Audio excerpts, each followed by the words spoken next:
So now we are ready to actually conduct our goodness of fit test. So our test requirements are that we have a multinomial experiment. Our sample size n has to be big enough so that our expected frequencies, which are the sample size times the expected proportion, all of those have to be at least 5. And then our null hypothesis is whatever proportions we're given. Our alternative is at least one of those probabilities or proportions differs from H0, the hypothesized value. Our test statistic we talked a little bit about before. So difference between observed minus expected squared on top, divide by expected. So it's a relative amount, sum them up. And again, your expected, our sample size times the hypothesized proportion. Your rejection region for the test is chi-squared greater than chi-squared sub alpha, your critical value, which is determined with k-1 degrees of freedom. So a goodness of fit test is always a right-tailed test.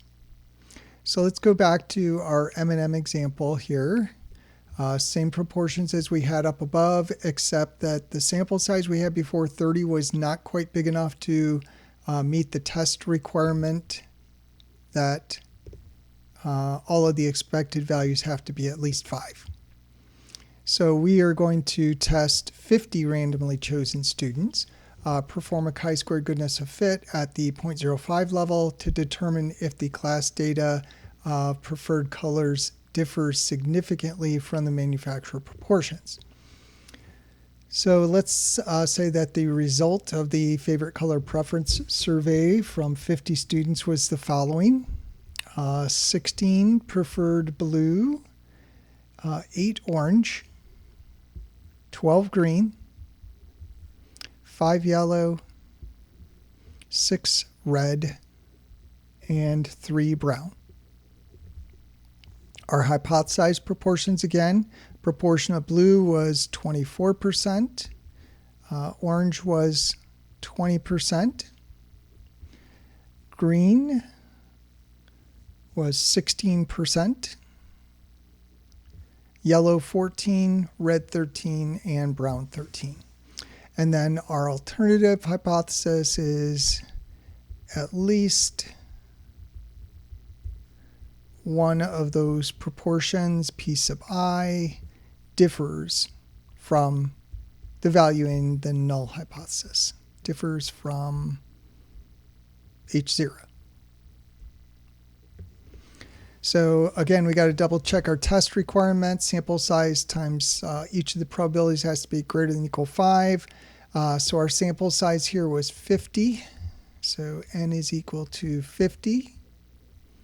So we do 50 times 0.24.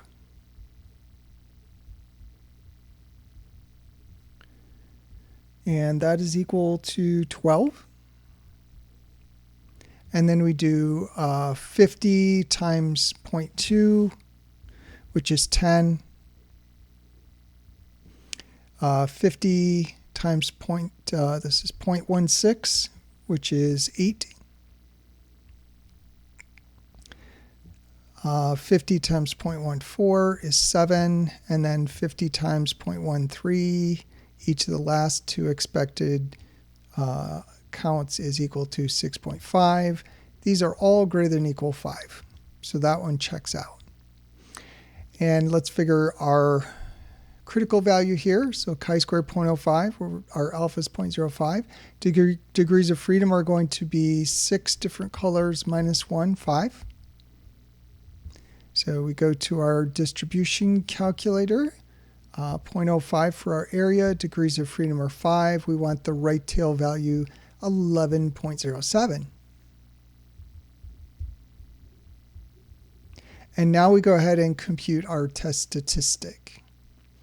So we want observed minus expected squared over expected. So these are our expected. These are the observed. I'll go ahead and write the expected underneath the observed. So these are O sub i's. And these are E sub i's.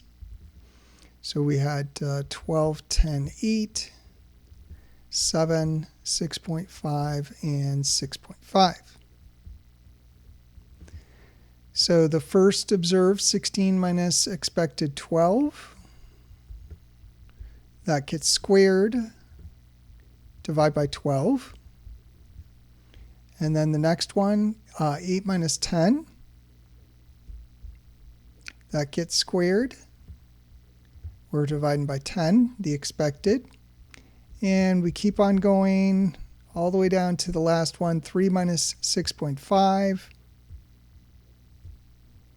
That gets squared. We are dividing by expected, 6.5. And then if you total these up on the calculator to 2 decimal places, you will get 6.23. So now we're ready for our decision here. So what we've got is we've got this skewed distribution. Looks something like this. And our critical value is 11.07, so out here. So rejection region is to the right of 11.07. And then our test statistic is 6.23. So that's here, somewhere in here, which is the non-reject region. So that's our chi-squared. So since our chi-squared, which is 6.23, is less than the critical value 11.07, we do not reject H0.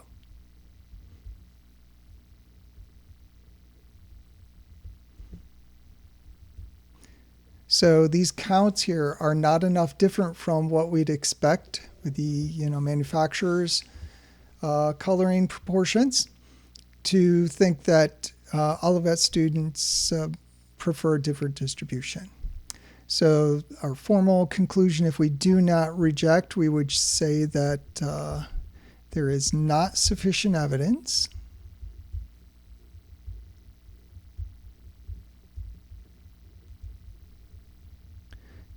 to conclude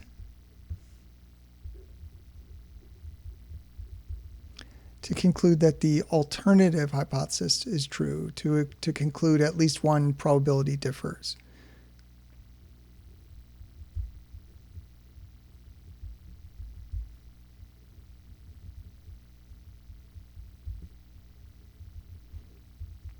And of course that would be differs from H0.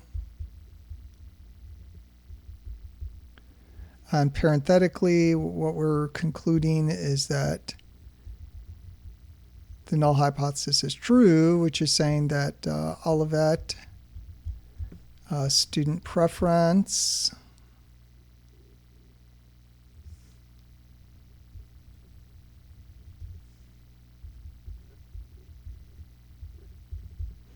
is the same as the manufacturer.